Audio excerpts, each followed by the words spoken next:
हमारे जीते हुए सीटें हरवाई गई है। मैं समझता हूँ उसकी तायीद हुई है आज कमिश्नर साहब ने जो स्टेटमेंट दी है, लेकिन ये बहुत बड़ा सीरियस मैटर है, इसके तह को जाना चाहिए और इसकी इंक्वायरी होनी चाहिए ऐसी स्टेटमेंट की, क्योंकि जो जिम्मेदारी इलेक्शन कमीशन किसी को सौंपी है तो वो इलेक्शन कमीशन की जिम्मेदारी ही में आता है। और इसके नीचे जितनी भी सीटें हैं, मैंने नोटिस में जो लाया गया वो 13 सीटों का इसने जिक्र किया है। हमारी पिंडी में जो सीटें जीती हुई थी वो यही कह रहे जो लोग सुबह जीत रहे थे उनको हमने हरवाया, और यही हमारा मौकिफ है कि वो पूरी दुनिया ने देखा है। बाय दिन मॉर्निंग तक फॉर्म 45 हो चुके थे, टीवी पे भी चल रहा था, पोलिंग एजेंट के पास भी वो रिजल्ट मौजूद थे, कैंडिडेट के पास भी वो रिजल्ट आ चुके थे। तो जो मैटर समरली डिसाइड कर सकती है इलेक्शन कमीशन, उसके बेस पे पहली बात यह है कि आप इलेक्शन रिजल्ट डिक्लेयर करें। जो फॉर्म 45 के मुताबिक जीता हुआ उसको आप जीता हुआ डिक्लेयर कर ले, और बाद में जो कैंडिडेट समझता है कि उसको गलत हरवाया गया वो ट्राइब्यूनल में जाए और अपना केस जो साबित करे। अच्छा सर, आपसे पहले हमारे साथ राना सनाउल्लाह साहब भी मौजूद थे। उन्होंने इस प्रोसेस के ऊपर सवालात उठाने की बजाय उन्होंने कहा कि जो ऑफिसर है उसने पहले सुसाइड अटेम्प्ट भी की हुई है, सुसाइड अटेम्प्ट का भी कह चुका है, अब फांसी का कह रहा है, और कह रहा है कि चीफ जस्टिस जो सुप्रीम कोर्ट है वो उसने इलेक्शंस के अंदर हमारे साथ ये किया, तो उन पर भी सवालात उठाए। तो उन्होंने कहा कि उसका जो जहनी तवाज़ुन है उसको पहले चेक करना चाहिए। ये धांधली के जो प्रोसेस है जो हुआ उस पर तहकीकात तो हों, लेकिन जिस ऑफिसर ने इल्ज़ामात लगाए हैं उसका ज़हनी तवाज़ुन देखना चाहिए। इस पर आप क्या कहेंगे? देखिए, ज़हनी तवाज़ुन जैसा भी है वो एक कमिश्नर है, कल तक उसकी ज़हनी तवाज़ुन ठीक था और आज उसकी ज़हनी तवाज़ुन ख़राब है, ये कहाँ की बात है। और राना सनाउल्लाह साहब की शायद अपनी ज़हनी तवाज़ुन का कुछ इशू है तो इसलिए वो दूसरों को ऐसे कह रहे हैं। ये अलबत्ता ज़रूर बात ठीक है कि उसकी स्टेटमेंट जो है उसके हद तक होना चाहिए जिसमें कमिश्नर ने खुद अपने हद तक कहा है। अगर वो आकर के साथ किसी और को मोरद इल्ज़ाम ठहराता है तो ऐसे मामलात में ज़रूर बगैर किसी इंक्वायरी की किसी और को आप शामिल नहीं कर सकते, जो भी लगाता है उसके हिसाब। तो ये बात अलग है, उसकी स्टेटमेंट बिल्कुल वहां मौजूद है और उसने कहा है कि हमने जीते हुए को हरवाया है।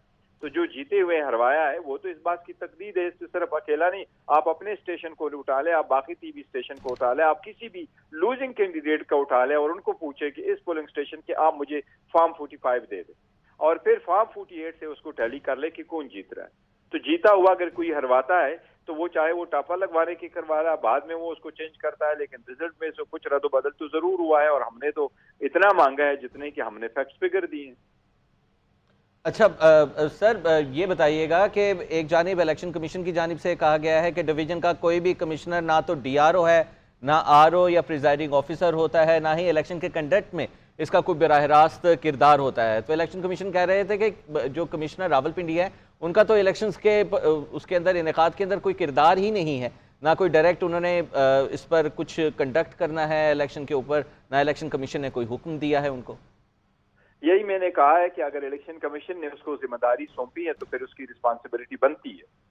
ये तो अगर इलेक्शन कमीशन कह रहा है कि हमने कोई जिम्मेदारी नहीं सौंपी और उसको जिम्मेदारी दी नहीं जो इलेक्शन रिलेटेड निभाता, फिर उस सूरत में ये जरूर है कि वो क्योंकि कमिश्नर थे पिंडिया और ये सारे एग्जीक्यूटिव ऑफिसर थे और ये उसके अंडर आ रहे थे, तो उनको इन्फ्लुएंस करने में कितना रोल उसने प्ले कर दिया, तो शायद ये उस एक्सटेंट तक है। और उसने उसी हद तक कहा है कि मेरा एक्सटेंट यही था, उनको इन्फ्लुएंस करा करके मैंने किया। मैंने जो स्टेटमेंट पढ़ी उसमें ये नहीं कहा कि मैंने किया, बल्कि उसने कहा मैंने करवाया है। और मेरा ज़मीर मुझे अभी मलामत करता है कि मैं इस तरह की कन्फेशनल स्टेटमेंट रिकॉर्ड करूं। तो ये जरूर है कि उसके हद तक तो इसने स्टेटमेंट दी है, और यही रीजन है कि हम पहले दिन से सुप्रीम कोर्ट से और कमीशन से सबसे यही रिक्वेस्ट कर रहे थे कि कानून के मुताबिक आप आरओ डीआरओ को उन लोगों को मुकर्रर करें जो जुडिशरी से हो। ठीक है, बैरिस्टर गौहर साहब ये भी बताएगा कि अब आपका अगला लाया अमल क्या होगा? क्या फिर पीटीआई अपोजिशन में बैठने जा रही है या फिर एहतजाज करेगी? क्योंकि जहाँ तक एहतजाज की बात है वो पीटीआई को शायद करने नहीं दिया जा रहा उस तरह से, इससे पहले जैसे सलमान अकरम राजा को गिरफ्तार किया गया है।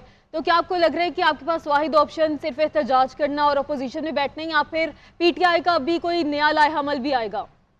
नहीं, लाया अमल ऑलरेडी हम अनाउंस कर चुके हैं, इस स्टेटमेंट से उस लाया अमल में फर्क नहीं पड़ना। देखिए, हमारा एहतजाज का हक भी हमारा आईनी और कानूनी हक है, पूरी दुनिया में एहतजाज होते रहते हैं और आप अपना जो है एक्सप्रेशन इसी तरह से करते हो, यही डेमोक्रेसी में चलता है। और हमने पहले भी कहा था, अब भी कहेंगे, हमारे जितने वोटर सपोर्टर और जो लोग स्ट्रीट पे बाहर आ जाते हैं वो पुरअमन रहते हैं, वो फैमिलीज होती हैं, बच्चे होते हैं, उसमें वर्कर होते हैं, पाकिस्तान और पीटीआई के झंडे उठाए हुए होते हैं, एक खास जगह में जाकर के रुकते हैं, इजहार राय का इजहार करते हैं अपना, और वो प्रोटेस्ट रिकॉर्ड करवाते हैं, लोगों को पता चले ये हमारे साथ हुआ है। तो आवाज का रेस करना और आवाज को सुनवाना ये एक आईनी हक है, इसको किसी सूरत नहीं दबाना चाहिए, वो चाहे वो जिस भी पार्टी का हो।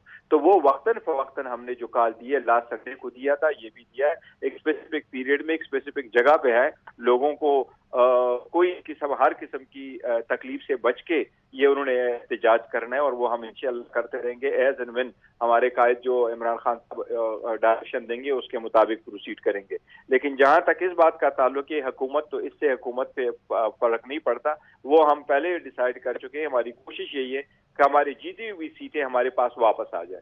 अगर हमारी जीती हुई सीटें जिसके लिए हम कोशिश कर रहे हैं वो हमारे पास आती हैं, तो हम पंजाब में भी और वफाक में भी हुकूमत बनाएंगे। हमारे हुकूमत का बनाना फॉर्मेशन KPK में सर्टन है, इन दोनों गवर्नमेंट भी हमें बनाएंगे। और अगर हमारे पास वो मैंडेट उस वक्त तक नहीं मिलता जिसका हम तवक्को करते हैं, बावजूद इसके कि हम उसके लिए ऑनेस्टली और कानून के मुताबिक सारे स्ट्रगल कर रहे हैं, फिर अगर वो नहीं मिलता तो ऑब्वियसली अपोजिशन में बैठेंगे, पार्लियामान का हिस्सा बनेंगे और अपना रोल डेफिनेटली प्ले करेंगे। अच्छा सर, ये बताइएगा, इससे पहले हमारे साथ हाफिज हमदुल्ला साहब मौजूद थे, JUI से उनका ताल्लुक है, आप जानते होंगे। उन्होंने ये कहा कि हम एहतजाज करेंगे तो किसके खिलाफ करेंगे, हम सिस्टम के खिलाफ ही एहतजाज कर सकते हैं। तो आज का जो PTI ने एहतजाज की कॉल दी, जिसमें सलमान अकरम राजा साहब को भी गिरफ्तार किया गया आपसे कुछ देर पहले, तो PTI किसके खिलाफ एहतजाज कर रही है, किससे तहकीकात का मुतालबा करिए? देखिए, अगर आप कोई ऐसी सिस्टम चाहे कि जी आप खुद करके करें, और तो आप लोगों के पास आए कि मैं सिस्टम के खिलाफ वो करता हूँ, एहतजाज करता हूँ, तो ये तो एक और तरीक़ेकार है कि आप पार्लियामेंट से बाहर रह कर के अपना कुछ मनवाना चाहते हैं। हम तो वो नहीं कर रहे हैं, बिल्कुल हम सिस्टम के इस खिलाफ नहीं, हम इसके खिलाफ है कि जो इलेक्शन हुआ है, सर्टेन पोलिंग स्टेशन है हमारे पास, फॉर इंस्टेंस 80 ही तो सीटें, और 80 सीटों के लिए हम कह रहे हैं कि आपने आधे दिए हैं और दूसरी है, तो हम आज 80 सीटों के फॉर्म 45 अगर आज लाएं, और इलेक्शन कमीशन का अगर बिल है करना चाहे तो कानून के मुताबिक 2 दिन में इनका फैसला कर सकता है, 2 दिन में इसका कर सकता है। सिर्फ इतनी गुजारिश है, फॉर्म 45 प्रिजाइडिंग अफसरान के दिए हुए रिकॉर्ड के मुताबिक जो RO के पास जमा है, उनको कहो वो रिकॉर्ड के मुताबिक इलेक्शन आप वजह कर ले, फॉर्म रिजल्ट वजह कर ले, उससे जो जीता हुआ है वो जीता हुआ है। हम आवाम का हर फैसला कबूल करेंगे इस तरीके से। यानी कि PTI के अंदर री इलेक्शंस के हवाले से